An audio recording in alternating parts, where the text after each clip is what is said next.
Hi guys, it's Christy. Welcome back to my channel. Heads up, there is background noise today. Dogs in the house acting weird. So just bear with me. I hope you're all doing well, that you had a great Thanksgiving, if you celebrate Thanksgiving. We had a pretty good Thanksgiving. It was pretty relaxing. Yeah, my hair today, I put like a toner on it and now it looks like gray. I don't know what's going on, but just never mind. I'm here to talk about the Idaho for the quadruple murder in Idaho. Just little updates and some of the weird rumors and just odd things going on out there happening around this. Just to kind of bring us up to where we are now. The students are, some of them are beginning to return to campus. A lot of them wanted to come back to, good grief, what was that? To attend the vigil on Wednesday, tomorrow night. I'm actually surprised as many came back as they did. Brian Enton is out there now, which has been awesome. I love his coverage. You might remember him if you followed Gabby Petito. So let's just kind of start to dive in here. I'm going to start first by reading this update. It came out, I believe it was yesterday. Yes, November 28th, from the City of Moscow Police Department. The Moscow Police Department is providing the following information to update the public on the known facts surrounding the 4 murders that occurred on November 13th in Moscow, Idaho. Updated information. There have been media questions regarding a February 2022 death on Baker Street. The Latah County Coroner's Office has confirmed the death was due to an overdose. This case is not related to the ongoing murder investigation. I had heard about this. I believe it was a 21 or 22-year-old female student at the university who had passed, but nobody really knew how. And I guess they were trying to draw connections, and it was actually, sadly, it was an overdose. And this, it says, there have been online reports of a red Mustang on South Deacon Street being processed as part of the murder investigation. This information is not accurate, and the vehicle is not connected to this incident. We are going to discuss that later in the video. And then for tips, it says detectives are looking for context to the events and people involved in these murders to assist with the ongoing investigation. Any odd or out of the ordinary events that took place should be reported. Our focus is the investigation, not the activities. Your information, whether you believe it is significant or not, might be a piece of the puzzle to help investigators solve these murders. And then all of the tip lines that I have included in the description box below. So a few things here. Shiloh's here. Hi, Shiloh. Can you go away now, please? They did update the timeline as far as the input from Kaylee's family about what time phone calls were made, what time they actually arrived home. I don't know if you guys can hear her heavy breathing or not, but it sounds like an obscene phone call over here. But they updated it as far as what time they got home from the food truck. You know how it had just kind of been a general 1:45 for them and Xana and Ethan. That has been updated. So Okay, Shiloh. Sorry. Um, so just some notes that I took kind of from Thanksgiving and up until now. The Idaho State Crime Lab has prioritized testing on evidence from the scene. I'm just gonna go ahead and put one of the pictures up here. This, you can see the investigator up there in the window, kind of looking line of sight. You can see he's holding a camera, tablet, phone, something, kind of looking line of sight from one of the upstairs bedrooms. And that is on the front of the house. We're going to talk about that a little bit more. Idaho State Police Forensic Services is doing much of the forensic analysis. ISP PIO Aaron Snell says there have been scientists working 24/7 in the lab to try to get back some of those results in quick order. So while there's other cases going on, this case is a priority and we're starting to get back some results. So that's good to know that results are starting to come back. Unfortunately, it feels like those results maybe aren't yielding any information. What I mean by that is you've got DNA and you've got fingerprints, and if those things are starting to come back and they're all checking out with people who belong in the house, if they haven't found anybody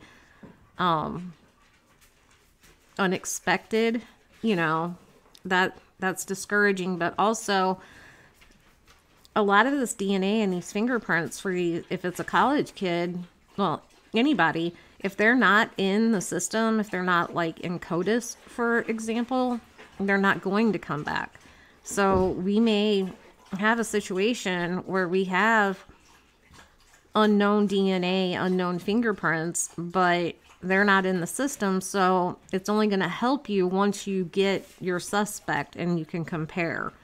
So just something to think about. This is a picture of the front of the house at night, and you can see the middle bedroom upstairs in the center is where that investigator was at in the previous picture, checking the line of sight. So, I don't know if you guys watch him or not, but the interview room, he is out there, him and his wife, Chris McDonough. He is a former homicide detective, and they did a video, which I'm going to link. I borrowed just a couple of quick clips from it.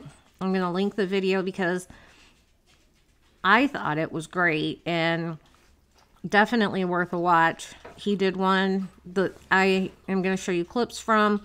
And then last night he did another one talking with people that have worked in the BAU, and it was all really interesting information. So I really encourage you to go to the interview room and watch those videos. So the first clip I'm going to show you, since we were talking about line of sight, is a walk they took from over like the Sig Chi fraternity house. Ethan's fraternity house is kind of across the way on Taylor Avenue, which it sounds like Taylor Avenue or Taylor Drive, I'm sorry, I'm not sure, is one of the main roads through campus, through the area. I think maybe 95 turns into it. I'm not 100%, so don't quote me on that. But this is a very interesting video because they're walking and you can see that they're passing apartments, houses, whatever, and there's a sidewalk, and basically if you follow that sidewalk from Taylor Avenue, it takes you to their house. So I just thought it was kind of interesting. I'm going to show it to you guys now. So what we did is we walked from Taylor Street. Okay, obviously there's the fraternity house. We know that's where Ethan and Santa were that night. And this is Taylor Street, where this blue dumpster is. And you can literally walk up here. And what I noticed, what we both noticed, we looked at the eaves of these houses right there. No security cameras, no outdoor lighting that was visible, no motion lights, and no any other kind of fixed outdoor lights. Now, that being said, they could have been on the front of these homes that you're seeing on the right, but what we're saying is this path would have been extremely dark that night, and it's a direct path right up into the front of the house. So understand, also understand to dovetail on what Karen's saying, that all behavior has a purpose. All behavior has a purpose. So if this individual had parked out there, he or she has, it's going to be a he, he's got a direct path right to the front door of where these victims are. And the only other block that I saw in this entire area was right there to the right. As you pass this house, you see that double cinder block there? It's being used as a splash block for that downpipe. These are the only other blocks around. So that one up at the top behind the house at that window was purposely put there by somebody for something. And my thinking initially is, do we have a voyeur who has now taken it through the fantasy and he's been rejected, and that anger now is going to express itself? All right, so I just thought that was kind of an interesting perspective, not being able to go there and walk it myself. I appreciate that they did that. It's kind of concerning. Before the murders, it sounds like the lighting situation was not great around the apartment complex. I know some lights that weren't working have since been fixed and new lights have been put in. And apparently, you know, they're just being overrun with people calling to get deadbolts installed. People are putting up security cameras, Ring doorbells, things like that after the fact, which, I mean, it's good, but I wish some of that had been in place before all of this happened. So the next thing that we're going to talk about, law enforcement don't believe that these murders are connected to the unsolved stabbings in Oregon or Washington, which you can see on the map.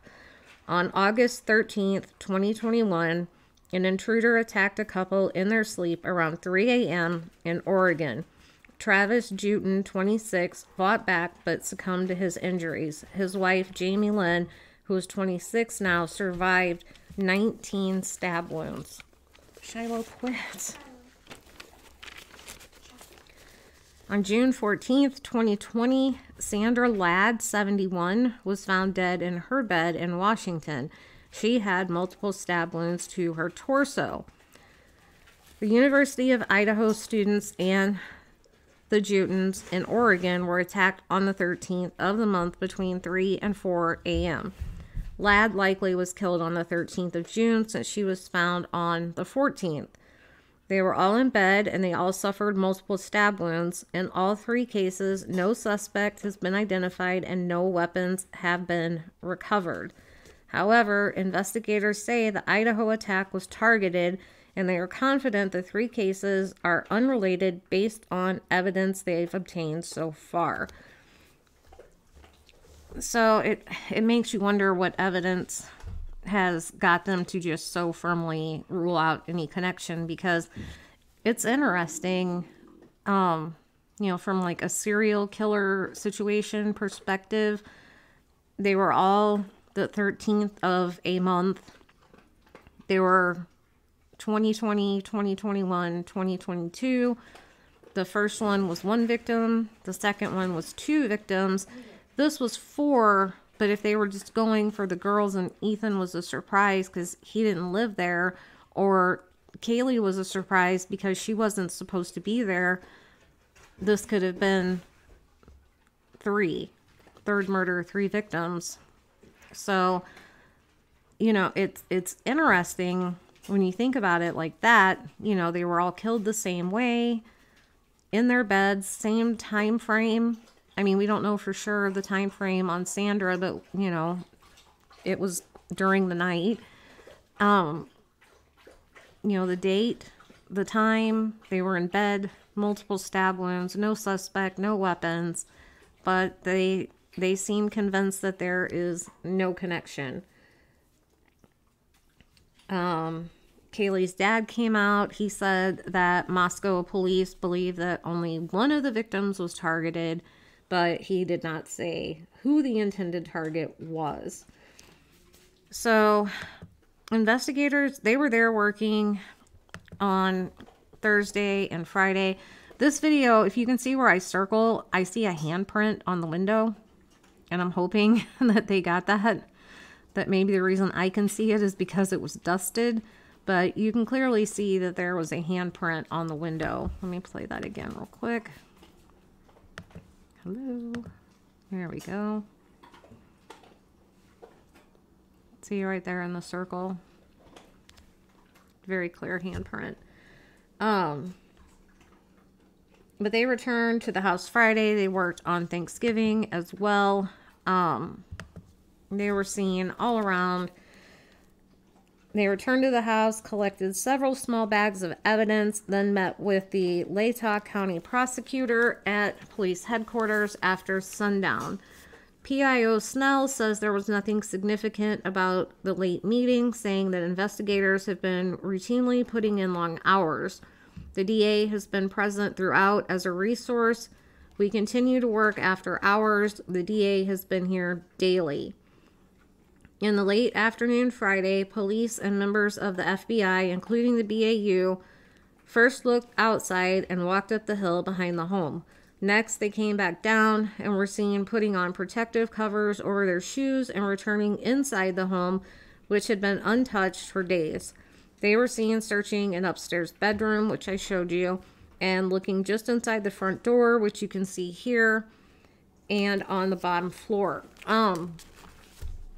So even when they aren't in the house working, like it said, it hadn't been touched for several days, they still have control of the scene. They have a police officer, at least one, that is sitting outside 24/7, keeping an eye on the house, the comings and goings, keeping a log if somebody is there, what have you. So they do still have control of the scene, even though it may not have been touched for a few days. Here's a picture of them at the back of the house. I'm not sure what they're pointing at, but something obviously has their interest. This is part of the BAU here, and I've got a video of them kind of walking around doing their thing. Like I said, this is the BAU. There's a little bit of sound, but you can't really hear what they're saying.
So I feel like they're doing a very thorough job, but in all investigations, you kind of worry, did they miss something? And this is a large scene, right? They expanded it, thank God, finally, to include the back. And the house itself is big. 3 stories, 6 bedrooms, 3 bathrooms. We've talked about it. It's a party house, people in and out. They were very social people. And so there's a lot to cover, but this clip from the interview room with Chris McDonough, it could be nothing, but with all the investigations that we've covered lately, like for instance, Kylie Rodney, we had YouTubers going out there and finding evidence, and then the police acting like, oh, we don't want to come and get it. And then, we've seen it a lot, things overlooked. And Chris finds a glove. And luckily, though, he's experienced, so he knew how to handle it, and they had somebody come and collect it. They didn't give him any problems about coming and collecting it. It's just the idea, like I said, maybe it hasn't been there. It was still inside the crime scene tape, but it could just be a fluke. But at the same time, you wonder, crap, have they missed anything? So let's take a look at that real quick. And the officer and it should be noted, you could see this standing on the public road. This wasn't, nobody crossed any lines, so you could just visibly see it right from the road.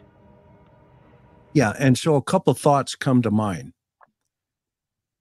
I'm not saying this is a good thing or a bad thing, right? I'm saying, fortunately, it's still on the other side of the tape, and so they still had control of that scene.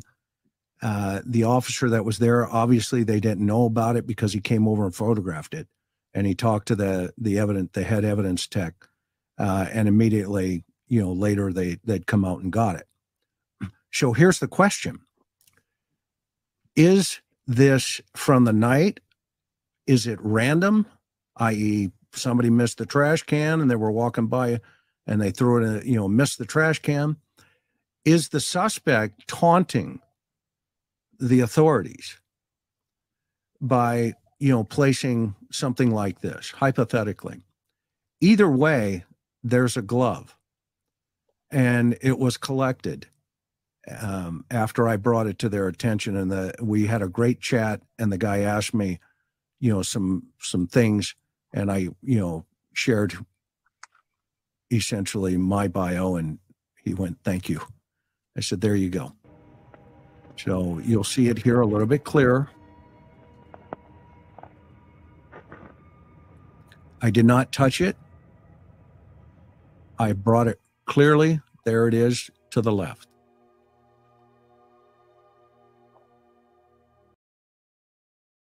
All right, like I said, you really need to go check out the video that I'm going to have linked below, because they walk all around the house, they drive around, they show you the local area. It's just, there's a lot that they packed into their video, and it's amazing that they're out there in person. Shiloh, can you stop? Sorry. Okay, let's put this picture up. I thought this was interesting. I'm not sure if it's him or not, but they seem to think it is Ethan. And if it is, it's very eerie. It says, "Very eerie photo I found on U of I Sigma Chi's Instagram account. This was posted back in March, and I am almost certain this is Ethan Chapin, circled in the picture with the house he would be murdered at in the background, visible through the window." So this goes back to line of sight, like I was telling you about. You can clearly see from the Sig Chi house, you can see the house. And it is very eerie.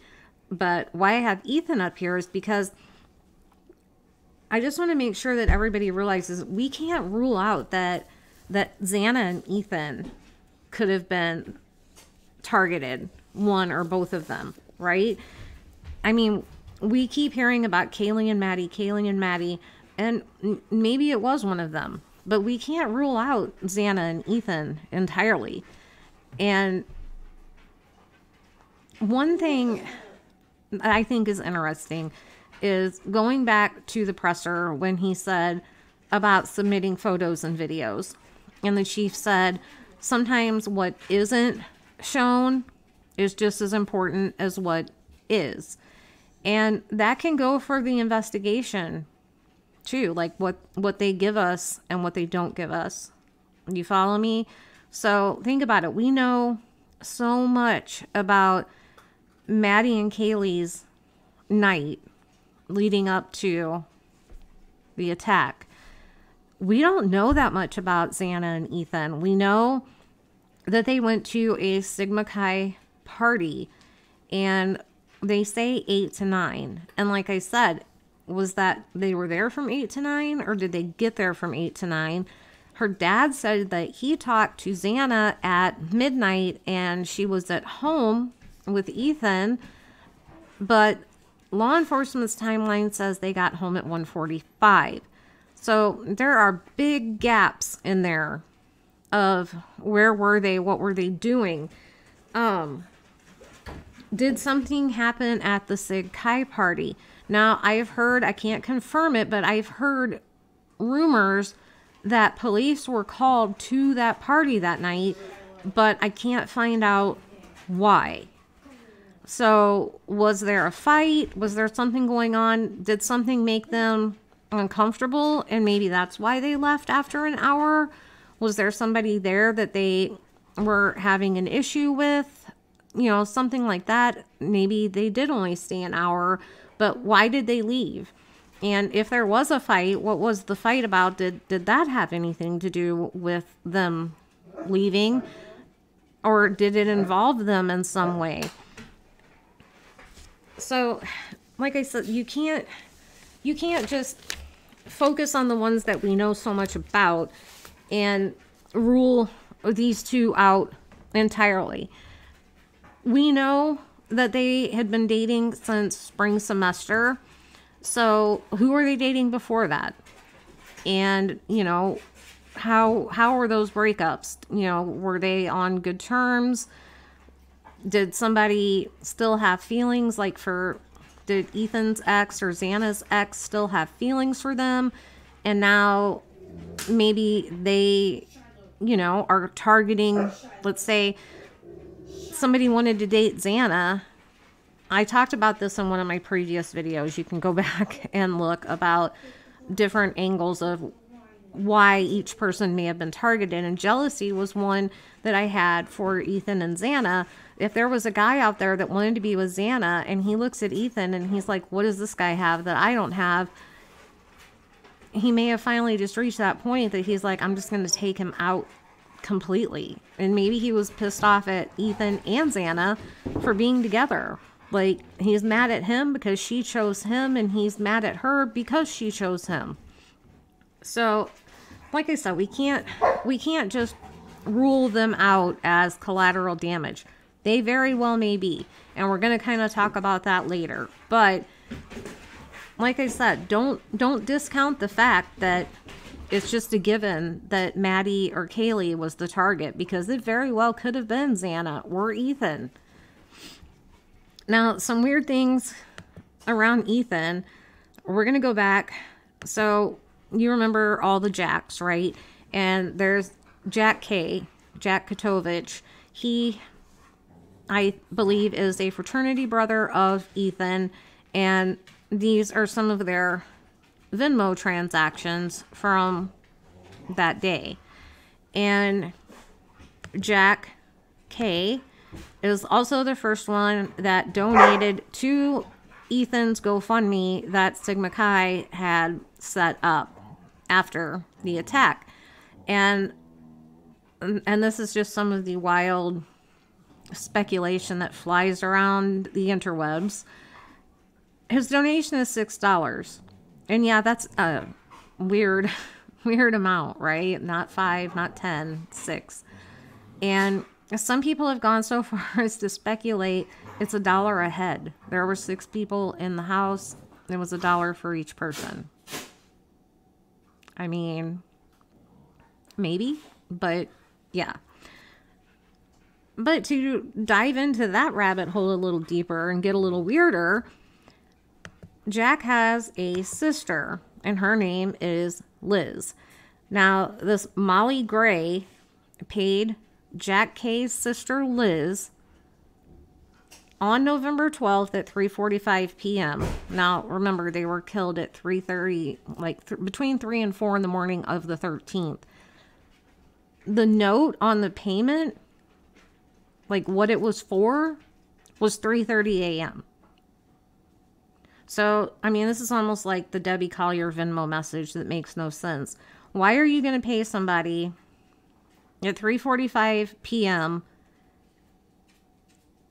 and have the note say 3:30 a.m.? What could that possibly mean? And how unfortunate is it that that's roughly the time that these murders took place? So you can imagine the speculation going around between the $6 and the 3:30 a.m.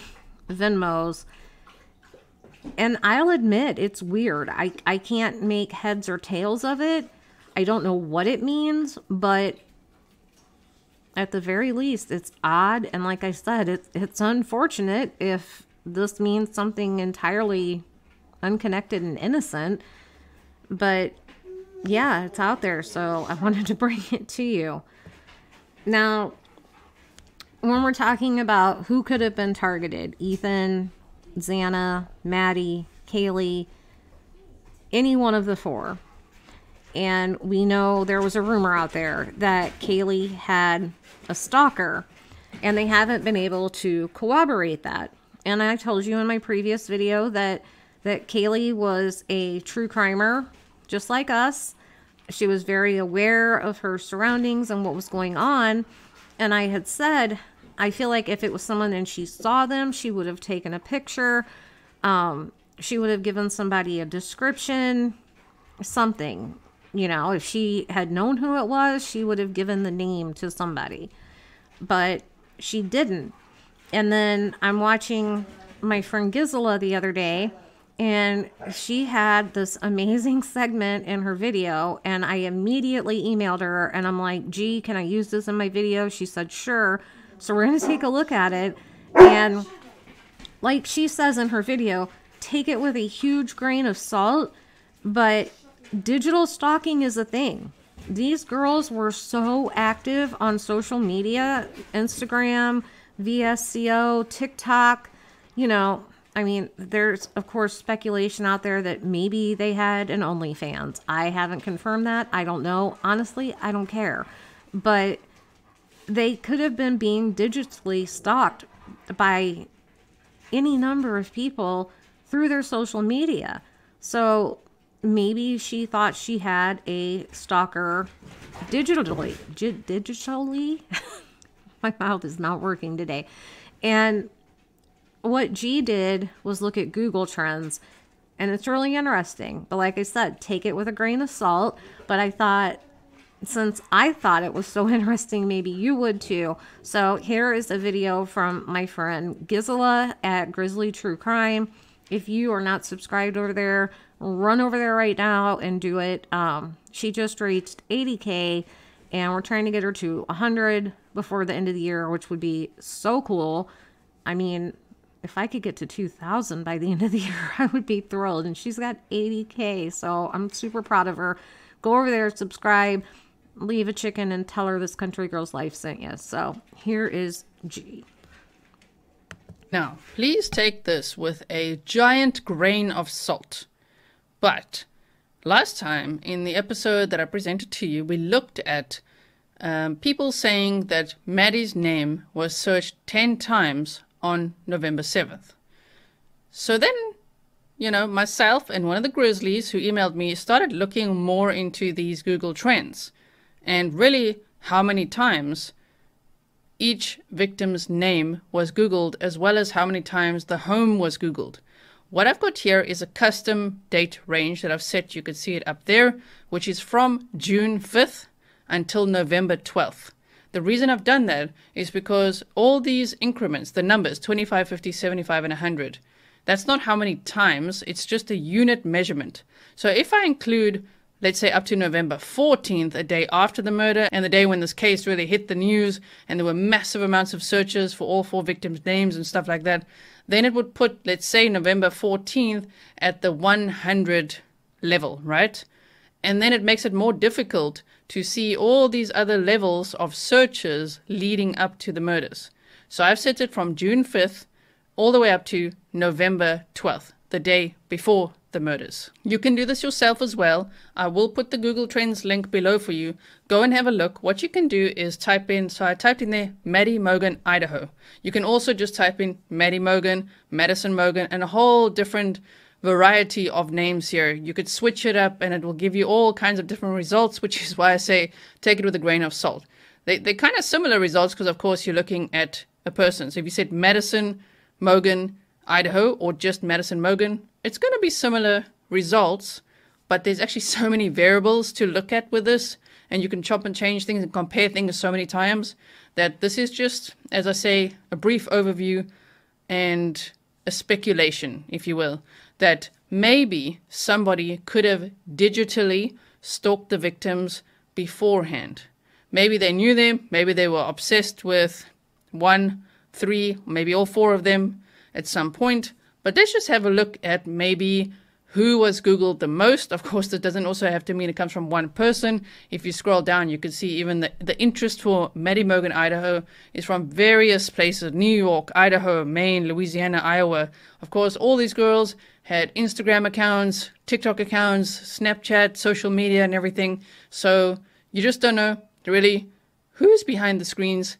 How many times are these people looking them up? All we can see really in the trends is that there was a little bit of an uptick, after the girls had moved into that home, including an uptick in the searches for that home specifically, 1122 King Road, Idaho.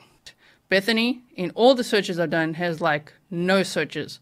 No one was searching, which is interesting, you see, because she's also got social media profiles. On June 5th, you can see already there, Ethan was searched, and it's not 30 times. It's a unit of 30 compared to the highest point. You see, the highest point is 100. That's where Ethan was searched a lot. And then you can see Kaylee was also searched a lot later. They are the 2 highest points that you can see on this graph. But if you look at these units, you can see Ethan was searched quite a lot, then Kaylee, and then Zaina. Ethan and Zaina also only started dating from the spring semester. So that's interesting to consider too. And then if we go a little further, you can see Zaina was searched a lot. Everybody else is 0. We go on some more. Then it's again Ethan. Again, as I say, this could be multiple people. It's just something, I'm just putting it out there as well, in case it helps at all. And the Grizzly that I've been talking to as well about these trends and everything has also sent it to the tip line, just in case. So if I keep going, then you see Maddie was searched, Kaylee, and if we just keep on going, Ethan was searched a lot, Maddie a lot on some days, Katie, and Zaina. Consistently, there's lots of searches happening for all 4 individuals. And then from around August, there's quite an uptick here, where you can see Zaina searched quite a bit, and then suddenly Ethan is searched a lot, and then Kaylee and Zaina, and then Maddie and Zaina and Kaylee, Ethan again. And we keep going. We could see then Kaylee. This was September 1st, 2022. And remember that incident from September 12th, where there was someone threatening students with a knife. So just remember that for September, Kaylee was searched a lot there. You see Maddie, Kaylee, lots with Ethan and Zaina. So I'm sure there's so much more we could analyze with these Google Trends. And here from the end of September, you could see a lot of searches for Zaina. In comparison to before, it's increasing for Zaina, always consistently searching Ethan and Zaina and Kaylee, then Maddie and Ethan. October 29th, you could see Kaylee there a lot. Kaylee again, no one else. Kaylee again, and then Maddie and Kaylee, and then Maddie only. And then from November 10th, there's no one. November 11th, Ethan and Kaylee, and then Zaina. What can we draw from this? I don't know, except when I look at it, I can see that Ethan was really searched a lot as well. So it could flip things just a little bit in my mind that maybe the intended targets, maybe it was Zaina and Ethan. Maybe it's someone who once dated Zaina or really liked Zaina, was incredibly jealous that Ethan was dating her. You just don't know. And maybe Maddie and Kaylee knew about this incredible envy as well, which goes back to all those scenarios. I won't go over that all again. So if we just look at 1122 King Road, Idaho as well, and here again I took it from June 5th, which is actually from when the 5 girls moved in there. So Maddie, Kaylee, Zaina, Bethany, and Dylan. Then what we could see is quite a bit of searches happening. You know, it's 58 units, so we don't know exactly how many searches that would be, but that would be 58 units there, and then consistently the house gets searched. So of course, students would be looking at it. Maybe they're also searching how to get there if they were going to go to a party there or visiting them or something. You just don't know, looking at a future rental. It could be so many things. Then from August as well, you could see a big uptick there. That's at 100. And then consistently, it's pretty high. It's pretty high. The house is constantly searched, as you can see on Google. I mean, it's a unit of 40 on October 19th. And then again on October 25th. And then after that, nothing. So if I, again, with just a grain of salt, had to speculate, maybe someone was digitally stalking them like a voyeur, like digital voyeurism. And then from October 26th or so, maybe they started going to the actual house and standing there in the woods looking at the house. Okay, so she did such a good job of breaking that down and explaining it that I knew I could never replicate that. So thank you, Gisela, for letting me use that clip from your video. I thought it was awesome. Like I said, if you aren't already subscribed, go over to Grizzly True Crime and subscribe because she's fantastic. She does stuff like this, map time, all kinds of really interesting and cool stuff. So I was thinking about, you know, you could start out maybe as a digital stalker and then transition into physically stalking. And, you know, maybe it wasn't following them around necessarily, but just like looking in the windows, right? So here's a screen grab from the interview room from in the woods behind their house. And look at that. You can see right in the windows. And at night, it's very dark back there. It's very dark. And the lighting situation was not good. I think it's improved some. But you can imagine sitting back there in the dark and the house is lit up from the inside. It would be very easy to see what's going on, movement from room to room, things like that. And who knows how long somebody could have been back there just watching from the trees. It's spooky. So, you know, I've been telling you guys that I thought perhaps they came in through this window, which is next to the slider that goes into the kitchen. And this is why, because they have paid a lot of attention to this window. And you can see they're dusting for prints and things like that. So I just have kind of wondered if they entered through the window and maybe exited through the slider. So I've got a few. I sat down and made these kind of diagrams for you of my theories. Hopefully you'll appreciate what I did because it took a little bit. And my thinking is with Dylan and Bethany downstairs that they probably very likely would keep their doors locked, right? You're in a very social house and your rooms are right between the front door that we know a lot of people have the code for. So it's not hard to imagine that they probably kept their doors locked all the time. And, You know, in this case, it could have saved them if they came in or exited that way, which I really don't feel like they did. But that could have been all it took to save them. So in my theory, that's the window over there where I have it in purple. It says enters window. That's the window that you see them dusting for prints. And my theory is that they go in, you follow the arrows, that's going to take you around out of the kitchen into the living room area. And then when they exited, they came from that area and exit out the slider in pink. Now, this is what took me a while. So this is the diagram of the main level, the second floor.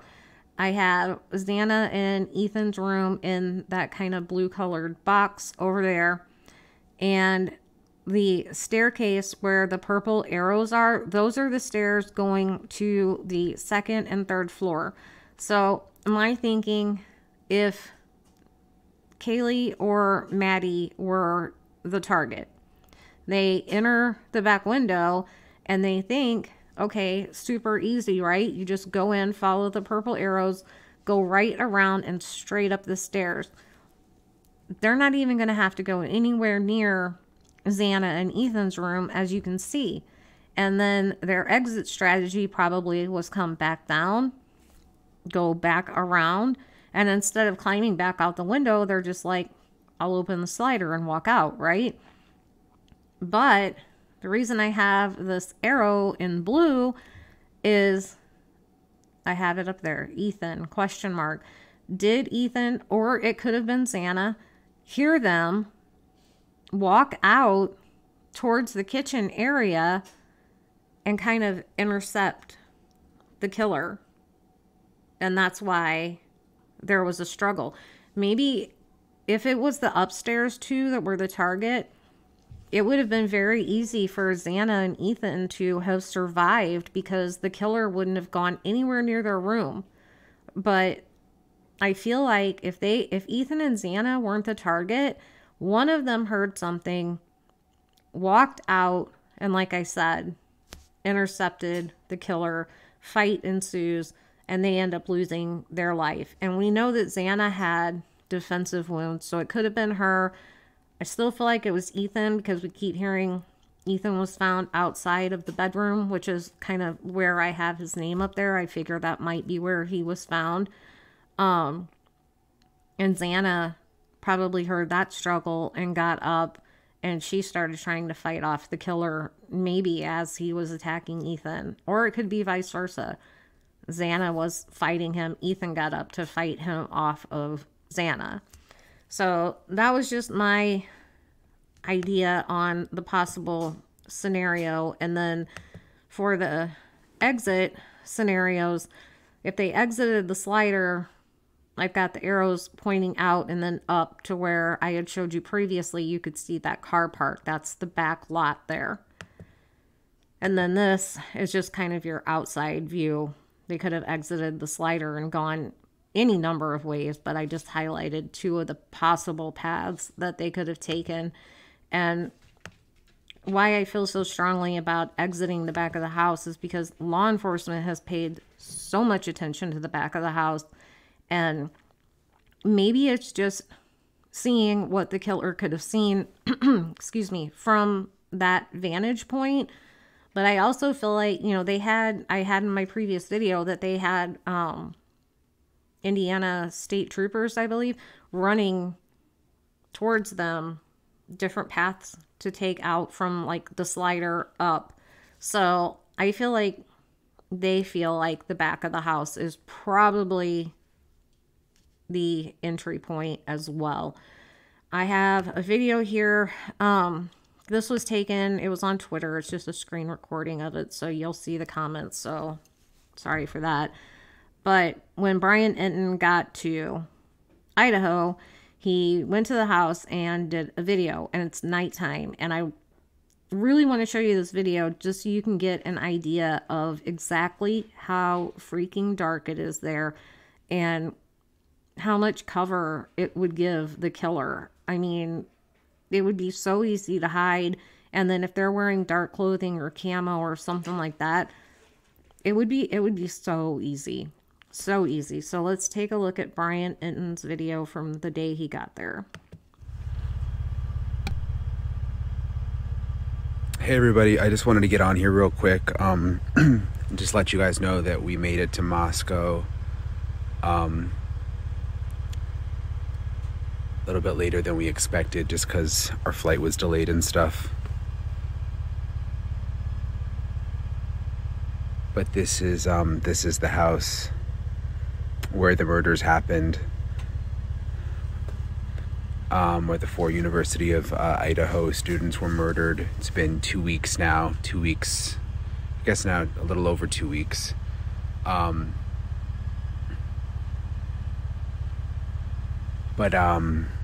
classes will resume again here at the University of Idaho tomorrow. So there's a lot of students that are coming back. There's going to be a vigil on Wednesday.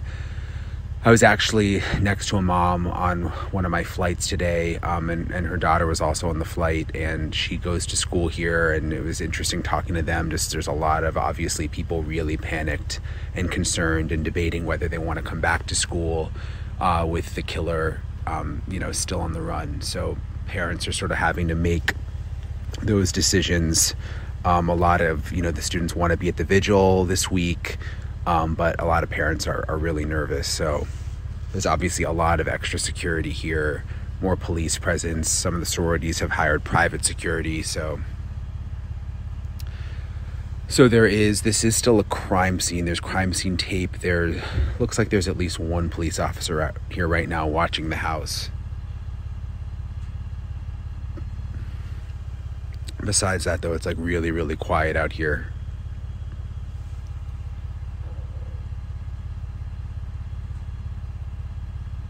Yeah, I'm gonna check with some of the neighbors tomorrow. Some of you are asking about video and stuff. I'll kind of walk around the back, and then I'm gonna probably call it a night, just because we've been traveling all day and come back early in the morning. You can see the lights are on inside the house.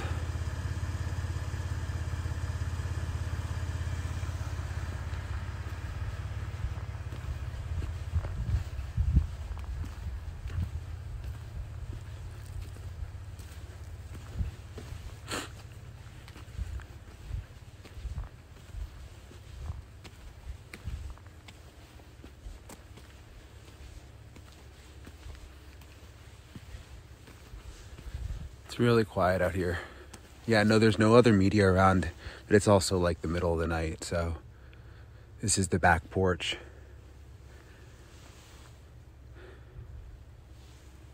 Super, super sad situation. Really, really quiet town. One of the frat houses is right over there.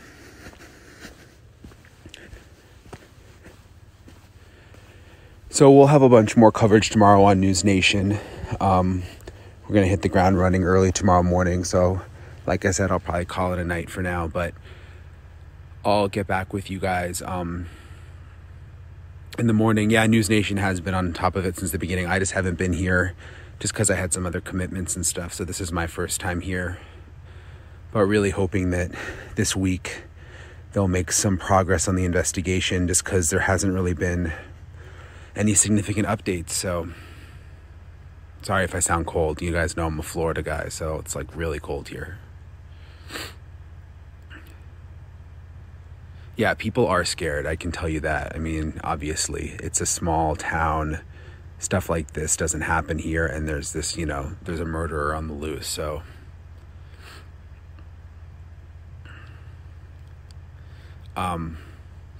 So anyway, I'll talk to you guys tomorrow. All right, bye. All right, so I don't know if you guys like Brian Enton, but I love him. I thought he did a great job covering Gabby Petito. And he had a Twitter Spaces the other night with Jennifer Coffenduffer from the FBI, and he has been on News Nation throughout the day and at night with Ashley Banfield. So if you want to follow his coverage or follow him on Twitter, he's always updating on Twitter. All right, so I wanted to put this up here. One of the areas that they wanted specifically that they were asking for information from was this arboretum and botanical garden. And if you look, I've got it kind of mapped out like from where the house is and then to walk by there, a possible way they could have gone. But you see these two ponds where I have the arrows? I mean, that'd be a great place to ditch a knife, wouldn't it? And from what I've heard, I don't know if they've searched the ponds, but I know that they almost always have water in them. It's not like around here where they go dry, they dry up. So I'd be interested to know if anybody has searched those ponds for possible evidence. All right, on to some of the other odd things is literally what I have written in my notes. Someone is going around removing posters. So people have made up posters with all of the 4 victims' names and pictures and all of the tip line information and just asking people for help. And they've been posting them around town and putting them on cars, doors, wherever they can. And some guy is walking around taking them down. So I find that odd. I would think most people would be okay and want the police to get the information. So I don't know why somebody's walking around taking them down unless maybe they're just being a jackass. I don't know, but I thought I would put it in there because this is what's going on the streets of Moscow right now. Now about the Mustang that we talked about in the update at the very beginning of the video. So this is another update, and it says, police also debunked another internet rumor surrounding a red Mustang that was seen being searched on South Deacon Street. Online rumors speculated that the vehicle was being processed as part of the quadruple murder investigation. However, police say that information is not accurate. The red Mustang is not connected to the murders. So here's what all of that is about. Here is the Mustang on South Deacon Street. And somebody drove by, and I can see why they would think that maybe this is part of the investigation because, you know, they've got the doors, the trunk, the hood, everything is popped open, and you've got these people in the white suits doing whatever they're doing, but they say it's not related. And then to further fuel that, this is a zoomed in picture, and where I've got the arrow pointing, you can see this guy, and they say that's the same investigator that has been seen at the house on King Road. So everybody thought, okay, same investigator, something's going on, this has to be connected, but Ellie is saying, no, it's not. And then to go a little bit further into that rabbit hole, so this is a picture of, in the food truck video, at one point before the girls leave, right before the girls leave, you can see the reflection of these taillights in a window across from them. And when the girls leave, the taillights leave. It's not their ride home. And people are like, ooh, those are Mustang taillights. It's got to be the same Mustang. So take it for what you will. Then we have this. So this is also from the food truck. You remember the footage. And this is where Maddie is pointing at hoodie guy, Jack S. And people that have been going back and watching it and like listening with headphones said when she's pointing at Jack, she says, stop being a weirdo. So, I mean, it looked to me like she was pointing at him and she was angry about something. And now that's what they're saying that she said. So, were they tired of Jack following them around? I don't know. Maybe. And then, if you think Reddit's bad, 4chan is worse. So, someone posted this picture. And it says at the top, Moscow, November 13th at 3:10 a.m. And you see blonde girl looking away. It's supposed to be like, you know, somebody spying from outside, looking in through the window, and I assume this is supposed to be Maddie or Kaylee. And some people think it's real, some people don't, but it is out there causing all kinds of speculation. Personally, I think it looks like her hair looks perfect and it looks very staged to me. I don't buy it, but again, it's out there. And then for our second 4chan weirdo of the day, we have this anonymous post. And it says, flowers, leaves, and butterflies. Here is a sight to soothe your eyes. A mini forest outside your home. You might even find a gnome, and then some coordinates. I haven't checked to see what the coordinates are. People have assumed like, oh, this is their house because of the mini forest outside. Some people think it's the arboretum, and these are the coordinates to a weapon. Like somebody's leaving, like taunting us, taunting the police, leaving breadcrumbs to the clues that will solve the crime. I don't know. Weirder things have happened, but I just want to give you a taste of what's out there, what is happening. And it's some of it, I mean, it's not funny, but it's so odd. And I get it. Like, we all want answers, but we have to be reasonable. We have to think like rational, reasonable human beings. Now this, I know I just said that, but this I found very weird. So this is another fraternity brother of Ethan. It says another fraternity brother, Kyle Frey, charged Ethan via Venmo on November 3rd. Xana and Ethan both paid him on October 8th. Here's the real kicker. Check out his Pinterest. Has a board called Awesome Knives. Look at these pics. And y'all, this is his Pinterest board. This is Ethan's Sig Chi fraternity brother. And I know you all see it. There is a fixed blade knife with a hilt, like a K-bar, right up there in the top corner.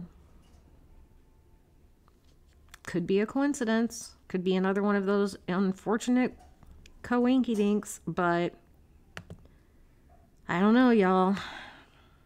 If it's somebody close to them, you know, things like that don't look good. Now, this one I brought up because I've heard this so many times on so many different channels, and it's about these VSCO pictures that Dylan posted. So she posted this picture and this picture. And everybody's like, oh my God, she posted those at 3:30. That's when the murders happened. I clicked on it and I'm like, it says 2:30. And then somebody explained it that, like, I'm Central Time. So the people that are on the East Coast are looking at it and it's saying 3:30. I'm looking at it, it's saying 2:30. They're Pacific, it would have been 12:30 their time. And obviously, I don't know what time this picture was taken, but the first one, this is in the daytime. So it's, you know, people are like, oh, she took this selfie and posted it at 3:30. No, I feel like, have you not ever taken pictures while you're out somewhere and you don't upload them right away? And then you come home and you like edit your pictures and you go through and you decide, I want to post this, I want to post that. And you just post them whenever. She probably just posted them at 12:30 because that's when she got around to it. So no, she did not take a selfie and post pictures during the murder. Okay. Oh, and this one. I hesitate to even bring it up because this family is going through enough, but it's out there. So Xana's mom was arrested on November 19th on drug charges and is being held on a $50,000 bond in the Kootenai County Jail in Ohio. Apparently it's not her first time, And a lot of people are speculating that that has something to do with the murders. And I'm not 100% saying it doesn't, but we need to have grace. I've said this in so many cases. We need to have grace, right? This family is going through the worst thing they could ever possibly imagine. We don't need to be blaming her mother for the murder. Some people are like, oh, Steve agrees. Don't blame the mom. Some people are like, oh, there was a drug debt. This was a drug thing. It's a cartel. Okay, I don't think the cartel would have been that sloppy. I don't think that's how the cartel works. Most of the time when I hear about cartel murders, it's like a gun to the back of the head or something. Not this. This crime scene sounds like a hot mess. And I don't buy this cartel. I don't think there's a connection.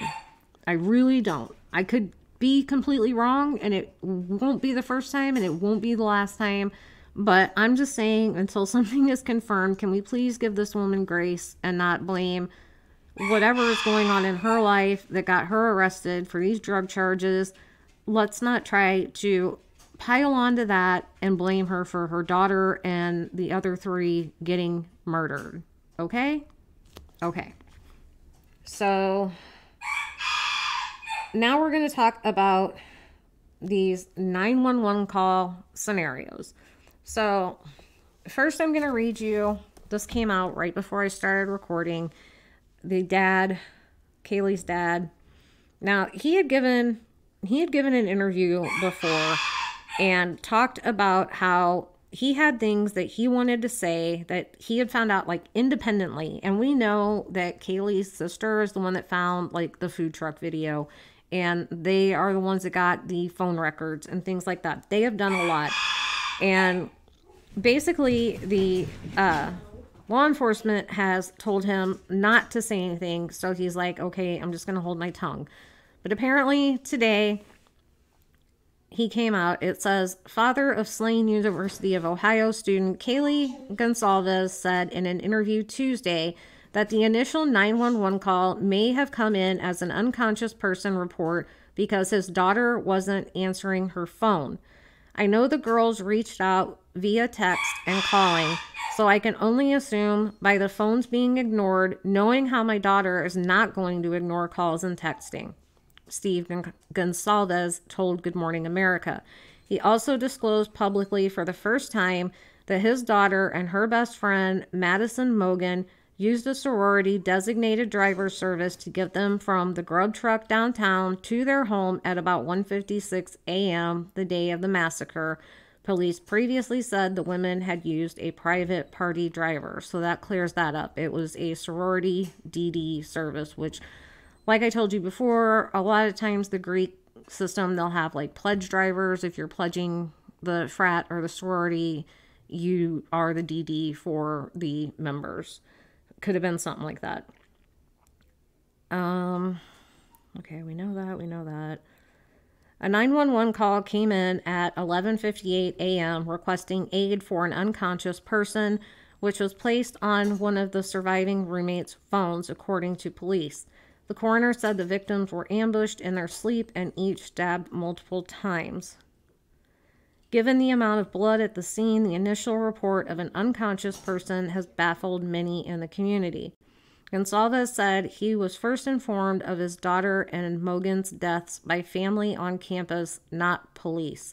You can't imagine sending your girls to college and then they come back in an urn, he said. He added that at least the killings were fast and nobody suffered and nobody felt like that kind of pain. The family's grief has been compounded by not knowing who is responsible for the horrific murders. I haven't earned the ability to grieve the way that I want to grieve, he said. I want to be able to have justice first. Steve Gonsalves plans to speak at a candlelight vigil Wednesday evening. So that is his explanation for the unconscious person 911 call. Now, other creators, including Harsh over at Harsh Reality, have gotten information And I'm just going to kind of sum it up that the roommates from downstairs went upstairs to the kitchen area. And when they found Ethan on the floor, they saw the blood. They got hysterical and ran outside. One of them fainted, and they were so hysterical, they couldn't really communicate what was going on. Friends, like people that were walking their dogs, people from across the street, whatever, they start coming over and like gathering in the yard. They grab, I guess the one that fainted had tried to call 911 before she passed out. They grabbed her phone and they're trying to explain. Like I said, the one was hysterical, so they didn't understand. They're trying to explain that this girl is passed out, that she fainted, thus the unconscious person. I don't know if those people went into the house and actually saw the scene, or they were just outside trying to calm one down while the other is passed out unconscious. That makes sense to me. So I've got another graphic I need. First, I'm going to show you. So this is a picture from the second floor, the middle floor, the main floor. These are the stairs going down. The one arrow is pointing over to where the front door would be. And then if you come up the stairs, you see the arrow pointing to where Xana and Ethan's room would be. So let's say if he fell in that area, he could have been blocked by that little wall area there. And when they came up the stairs and went towards the kitchen, they saw it. Here's a picture of the living room, so you can kind of see a little better. Like I said, this is the living room area. The kitchen is off that way. The front door is down the stairs, and then there's the arrow towards Xana and Ethan's room. So I just wanted you to kind of be able to visualize it, like actually see what I'm talking about when I show you these diagrams. So in this scenario, they said that when the one came upstairs and headed towards the kitchen, she saw the sliding door open and it freaked her out. So here's one possible scenario. So you've got the roommates, whatever, coming upstairs, following the purple arrows, headed towards the kitchen, maybe not seeing Ethan over there where I've got him in the little blue box, and headed towards the kitchen, and they see the slider is open and they freak out. They turn, now follow the pink arrows. They turn and they leave, going back down the stairs out the front door. Over here I have it where somebody fainted. So let's say as they're walking, they see the slider open, they hurry up, they turn around, they see Ethan when they turn, and somebody faints. I'm not saying they fainted right there, but somebody faints. Did they even make it outside? I don't know. Just a possible scenario. And then in this scenario, they come up. I've got the pink and the purple because this is both roommates now. They come up. One is headed into the kitchen, sees the slider open, freaks out. The other one sees Ethan, freaks out, screams, yells, whatever, faints. And instead of going all the way back down the stairs, out the front door, did she just continue on out the already open slider door? I don't know. And then I've got, this kind of shows you, people think this is where the notorious picture of the 6 was taken. It's at an apartment building across the road, which you can see. And they had friends over there. It's apparently a friend that's taking this picture of them the day before the attack. And I'm wondering if when they came out of their house, did somebody from over there, their friend, see them in a panic and wonder what the hell is going on and rush over there to see if they could help. It's also alleged that someone that was there called Ethan's brother. Remember, he's a triplet and they all went to the same school. Someone called his brother Hunter and he came over. I don't know if he went in and saw him, but I know the parents said that they found out from their kids that Ethan had been fatally stabbed. I don't know if he saw him or if he just like heard that when EMS was talking or whatever. So there's a couple of theories now floating around about the 911 call. And then this video, Brian Inton took it. This was yesterday. Look how much snow has fallen. It's like frozen in time. Law enforcement went to the house to get keys, and they come out and they get in the red Jeep and get something. And that's Ethan's Jeep. I don't know that this is really that significant. It may have just been the family wanted something from the Jeep, maybe Ethan's wallet or something like that is in there and they wanted it back. They have already been in and out of these cars and processed them. So I don't really think this means much, but I thought I'd share it with you just because it's out there.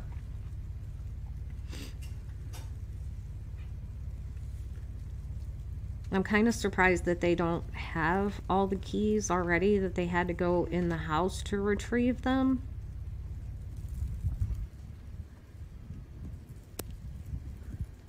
I would just think police already had them.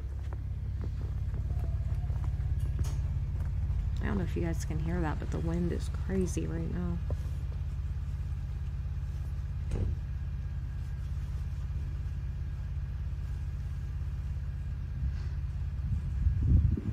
I mean, he may be looking for something specific, taking the picture or something. I don't know, because you see him rifle through his pocket for something before he leans in, but... We can't get in and out.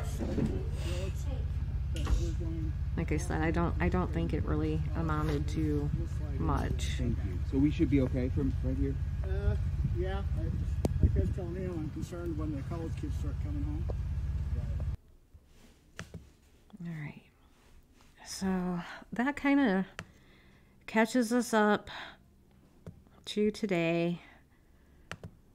I didn't think this was going to be such a long video. I apologize. And just to let you know, my daughter and I have been talking, and we're thinking we're going to have a puppy party, a Christmas party for the dogs, and we will probably film that for the channel. I'm going to make them all, I make them homemade dog treats. I'm going to make them all a special treat for Christmas. I don't know when that'll be, but we will have that coming up. And we are going to have a ugly sweater party. I don't know if I'm going to do it for members only or if I'll do it for everybody. And I may be able to drop a link, and if you want to join and show us your ugly sweater, you can. But I have quite a collection started here of ugly sweaters. I have a few Christmas chicken sweaters coming that I think you guys are going to love. And I don't have it scheduled yet when we're going to do it, but I thought that would be fun. And that's just going to kind of be like a chill, hangout, kickback, just chat about whatever. Not necessarily all true crime, but we can just talk about whatever you guys want to talk about. And I thought that would be fun. So thank you all for joining me for a little over an hour and catching up on what's going on up in Idaho. I was going to do a Leilani video today. I don't know if I'm going to get to it. It's been a day. And right before I came on to do this, some news broke in the Delphi case that I want to get covered as well. So tomorrow may be Delphi and Leilani. I'm not sure. But thank you all for being here. Give this a thumbs up. It really helps me. It helps the channel. It helps it get out there to more people. It really helps me as far as the algorithm goes. And I really am trying to grow the channel more. So I would appreciate it if you could just like smash that thumbs up and go ahead and subscribe to the channel. That would mean the world to me. Just give me a little bit of your DNA on the thumbs up and the subscribe. Click the bell to all. I know notifications have been really jacked up on YouTube lately, but click the bell to all and hopefully you'll get notified when I upload or go live. And share this on your socials and keep the word out there that they still need tips, and hopefully we can get some justice for these families before Christmas. So as always, I will see you all in the next one.